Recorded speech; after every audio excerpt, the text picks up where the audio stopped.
All right, peace, black family. It feels like forever since I've done a YouTube video in my own personal space. As you know, I kind of been on the road, doing videos in New York, doing videos in Savannah, Georgia, doing interviews in Philly. Shout out my sister in Philly, Queen Zuna. So I kind of been all over the place, busy doing a lot of personal things and just trying to build with other people within the community. So I haven't been able to do a video at home in quite some time.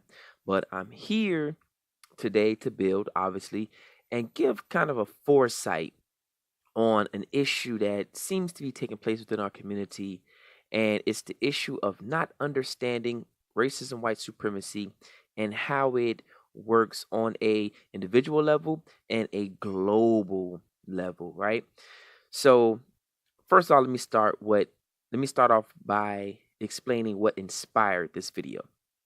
So it's always that one DM that always gets you, right? That one DM where you're like, I shouldn't answer this, but I'm gonna answer it. So a white guy DM me, and he started off trying to be nice and everything like that. And obviously I was deflecting everything he was saying. I was like, shut up, bow, bow, giving him answers that he didn't expect that I would give him answers to. And so then the niggas start flying. Then the niggas start flying. Nigger, nigger, nigger, which that doesn't bother me. But for most people, they may not understand why the niggers start flying, right? Here's how we have to look at racism, white supremacy. And I often give this analogy. I give two analogies in particular, but I'll use this one for this scenario.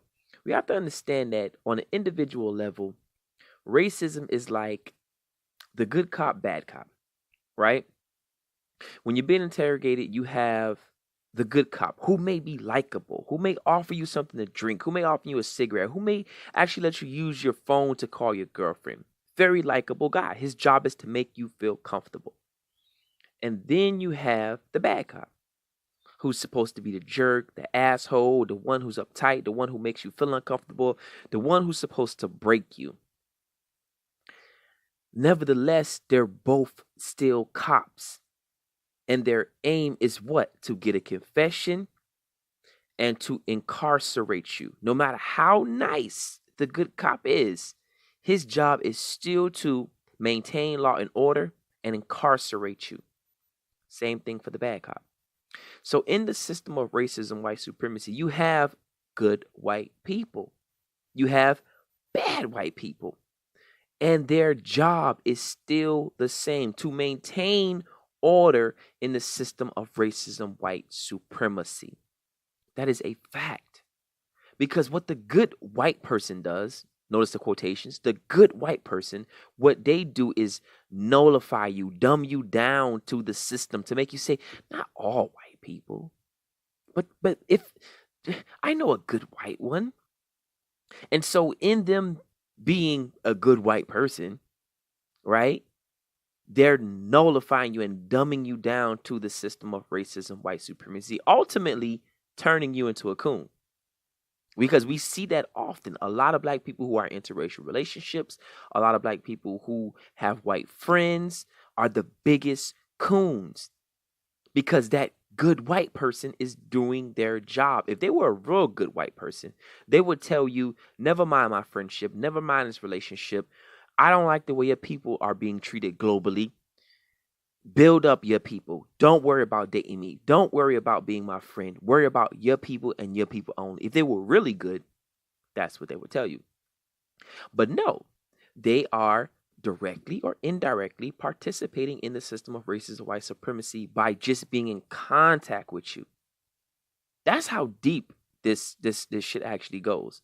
That's how deep it actually goes. Just when black people come in relations with white people, we automatically get transferred over to that side and begin fighting to maintain the system of racism, white supremacy. So again, I make this analogy often as well. Racism is like a football game. There's 11 players on each side. For one team to win the game, each player has to play their position to the best of their abilities. That means that someone has to be catching, throwing, blocking, running, all of those things, right? So in order for the system of racism and white supremacy to be maintained, there has to be different levels of white people. There have to be bad white people. There have to be good white people. Because you have to understand that the bad white people are the people who's going to be the Trumps, who's going to be the face of racism to say, this is what we want. The good white people are going to be the ones that come in as missionaries and get you converted to Jesus and get you converted to their way of thinking.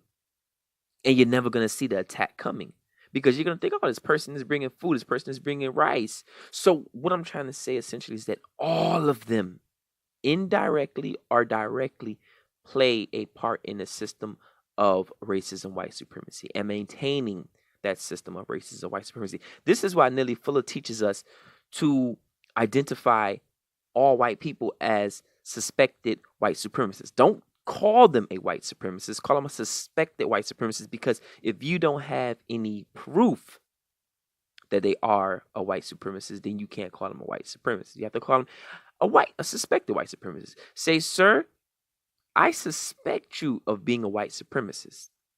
And this book right here, man, the Independent Compensatory System Code Concept, is a very good book. If you have not got this book, check it out, by Neely Fuller Jr. It is a very good book. Listen to his lectures on YouTube. Listen to his radio station in DC. Neely Fuller is the truth when it comes to breaking down and understanding how racism works effectively. One of the things that he talks about is interracial relationships, and how interracial relationships under this system is not a quality relationship, because the white person in a relationship always has a level of power, whether it be the female or the male. There's always a level of power. See, because we have to understand, what we have to understand is that every day we're being socially and psychologically raped as African people. This is the truth. Every day we wake up, we see non-positive images of African people. We're being taught non-positive things of African people. Globally, this is globally. I'm speaking about us in America, but this is globally. This is why bleaching has become a $1 trillion industry, because we hate who we are so much. So every day we wake up and we're being psychologically, socially raped as African people.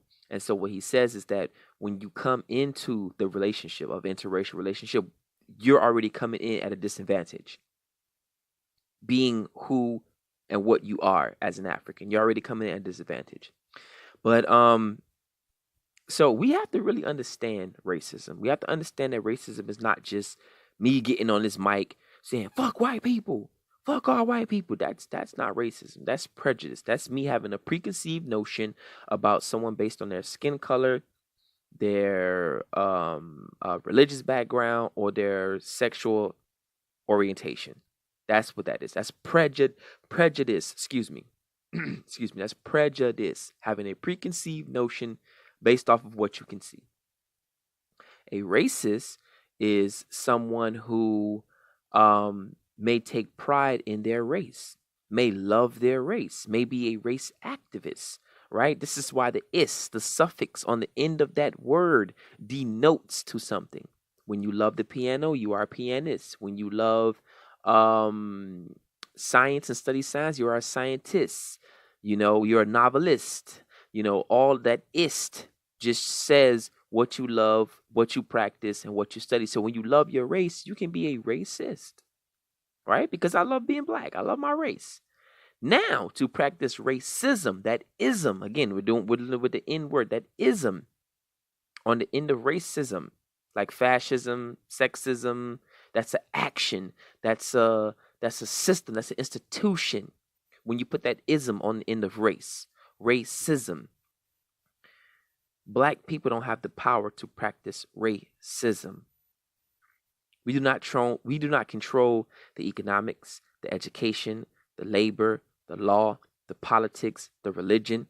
We barely control our sex, and we don't control war. So when white people say things like, Brother Hassan, you're just a fucking nigger on the microphone, always blaming white people. Well, who else do you want me to blame? Who else do you want me to blame?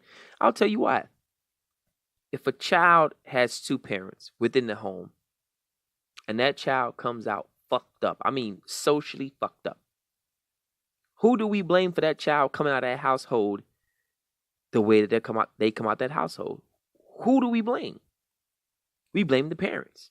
What did you do to that child? Why can't that child read? Why is that child always screaming? Why is that child always fighting? Why does that child have anger problems? What's going on in that household? Right? Because the parents introduce things to that child. What they can watch, how late they can stay up, what foods they eat, what are they learning, right? We blame the parent. Because look at that in a social perspective, in a global perspective, where white people, let's be honest now, white people control the society in which African black people live. They control what we learn, what we watch on television. They control the economics. They control the labor, the laws. They control all of that. So when black people are coming out self-hating, black on black violence, and we're coming out, fucked up and dysfunctional and whatever the case may be, who do you want me to blame? The people in control of the society, correct? The people who are white mommy and daddy of the society, correct? I mean, that only makes sense.